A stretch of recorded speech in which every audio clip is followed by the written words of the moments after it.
Welcome, chuffers. I've been trying to think of a collective noun for all of you, and chuffers seems to be both humorous, slightly deprecating, but also to do with the subject matter of this channel, which is trains.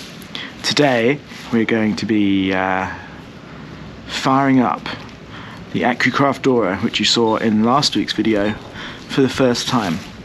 It's been a bit of a process since I got it, trying to find all the bits, because whilst they give you this bag of goodies, which is a big syringe, a small syringe, the big one for the water, the small one for the oil, a selection of small Allen keys, and some bits of little plastic pipe that you have to sort of suck into the train.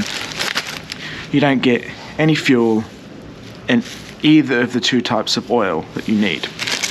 And then the amount of forums I've been on with everyone having their own ideas about what is good steam oil, which for those of you who don't know is oil that gets mixed with the water in the boiler, so then gets pushed through the system with the steam to lubricate the pistons from the inside, along with just normal oil to lubricate the wheels and all the other stuff that's external. So I managed to find, also I should caveat this, being in Australia, there's not a huge, I mean there are lots of people with garden railways, but compared to the UK or America where people have lots of steam in their garden railways, there's only like a few shops here that do it. And also because steam, potentially little steam railways in the garden, is perhaps maybe a more older generation who aren't so technically savvy. The people that run the shops, they have sort of e-commerce type things, but it's not up to like if you were buying a computer or a guitar. From my experience, it's not knocking the shops are really good, and everyone I've spoken to has been super helpful. But you know, for someone who's been used to just going on Amazon and going, I want this, buy, put it on my credit card, ship it to my house, it's a little bit more involved. Anyway, got these two little things of steam oil, which are made by a company called Wilsco, who also make, they make little tiny traction engine type things, stationary engines, stuff like that, a bit like Mamods. If you've ever had a Mamod, I've got a Mamod. I also ran my Mamod, never using any oil, and it's never seemed to seize up, so whatever. So I got these. Then trying to find fuel, it runs on butane, which you can buy super cheaply on these fuel canisters which you use for those little single hob cookers that you get when you go camping. But the hole on the end does not go into the hole on the loco, and the adapters and stuff, there is a myriad of different adapters. I've ordered one from one of the aforementioned model train stores, but it's not arrived yet. So in the interim, another mission, someone was like, oh, just go and get gas that you refill cigarette lighter with, because they come with all the adapters for any kind of lighter, and all the fuel thing on a little model steam train is just a lighter thing. So I found the connector. This is it, and I just put some in the train and did a test light of the gas pipe thing, and it worked. So we're on for lighting the train today, seeing if it goes around. Now, some little caveats before we go and look at the train. Because of where the gas fill-up hole is, this does not fit into the body to where the gas filler is. Luckily, these Doras are designed to be kit bashed, which for those of you who don't know what kit bashing means, it means taking apart and rebuilding, kind of like what I did with the sort of tram thing. You know, you just sort of use some of the bits but build your own body over the top. So if you can see, probably can't because the GoPro is not good enough quality. Oh, you can, yeah. There, and here. There was only 4 little screws that I had to undo to take this off from the body, which then allowed me to have access, which I'll show you in a moment, to get this plugged in. This is the very condensed version. It took a long time to get to that. The other thing I have discovered is that you can use some vegetable oils. So I have flaxseed oil and I have just standard Australian vegetable oil, which I think maybe used to be called rapeseed oil or something like that. But anyway, you can use that to lubricate the moving bits of the engine. So I'm going to do that because you can get tons of that, because otherwise you have to buy like 20 litres of motor oil, which will last me for the rest of my life. Anyway, so to use that, which is inside, I have one of these little tiny syringes, which I cleverly saved from when my wife was first breastfeeding and was trying to save some little bits of milk for our kid, and they were all going to go in the bin, and I was like, no, these will come in handy. So I kept all of them, and she was like, what are you keeping them for? I'm like, because they're going to be useful for something, and this is what it is. So anyway, enough of me talking, let's go and have a look at the little train and show you that. All right, so here's the train. So here we are, this is the train without the body on. The body just slots over like so. I'm not going to put it on because I need two hands to take it off. So it's easy to take off. Let's put it on the tracks properly. So from front to back, obviously where the steam comes out, this is the pressure relief valve for the boiler, water filler point, the accelerator, or it's called a regulator in steam train terms, gas filling point, gas pipe thing which you can hear, excellent, and then this little lever here is called the reversing lever, so that makes it go forwards or backwards. Other things you need to know, you unscrew these little things to put water in, and this is where steam oil goes in there, and then finally to light it you turn the gas on, and then the front opens and you just stick a match in there, and then there is a tube underneath through which the gas burns, and it burns kind of like a horizontal Bunsen burner. So next I've already fueled it up, I'm going to put some water in it and lubricate it all a bit, and then see if we can get it running. I thought I'd better, just before potentially setting it on fire, covering it in oil, get a video of it with its body properly on the tracks in case everything goes wrong.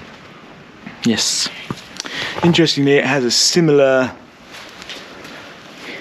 method to hitch the wagons to it as the little battery powered loco thing that I'm making, rather than the Pico, whatever kind of clicky together thing. So I have to get some pins and chains to hook it all up.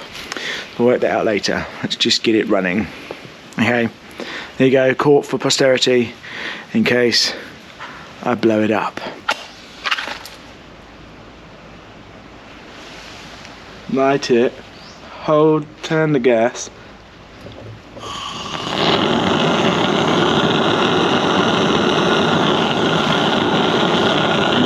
Hopefully see,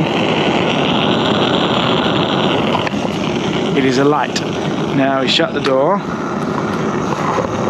There's already a bit of smoke and steam coming out the firebox. I don't think that should be steaming yet. Terrifying noises. Alright. Now we wait. I won't let you wait with me in case it's a long time. But it is now 9:43:44, so we'll see how long it takes. Under 2 minutes. Okay, I'm going to open the regulator. Hard to do this whilst on the camera.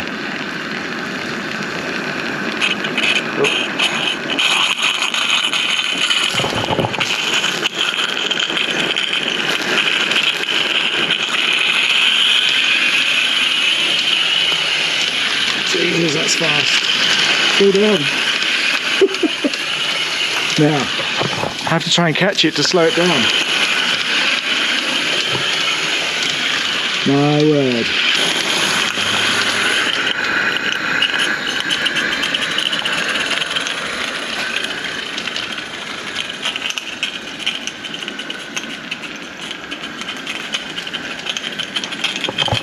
Maybe need a little more steam.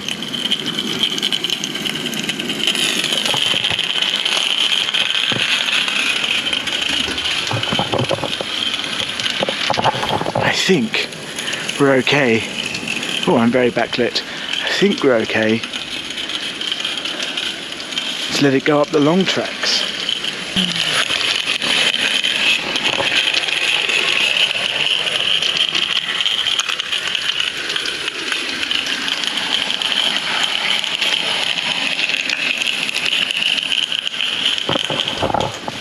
Steam on the VLR. Who knew?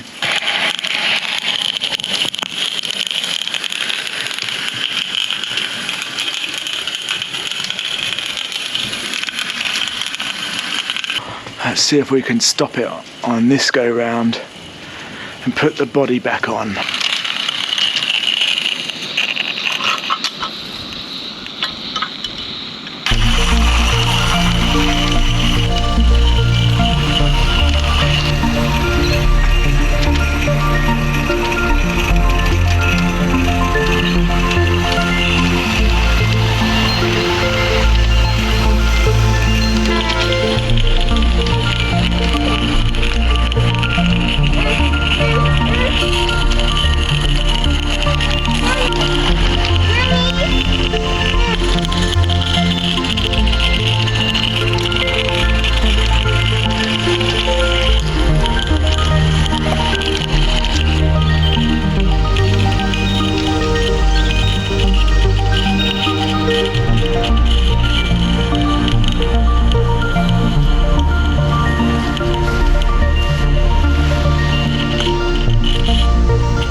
There's a post-credit sequence like the Marvel movies.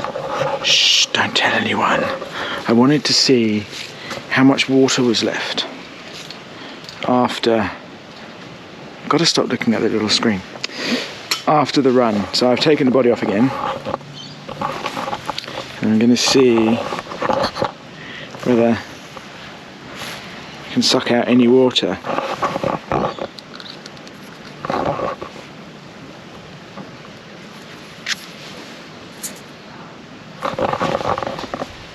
No water. So it did, despite what it says in the manual.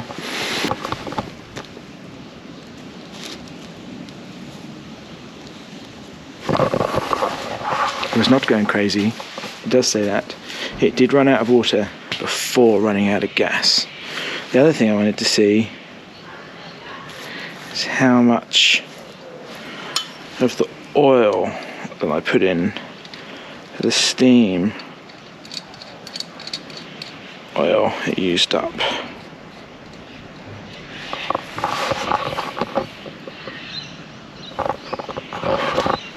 Not very much, although it looks quite emulsified, but I don't think that's a problem to probably run it again. So I'm going to run it again. Now this is the end. Thanks for watching. Goodbye.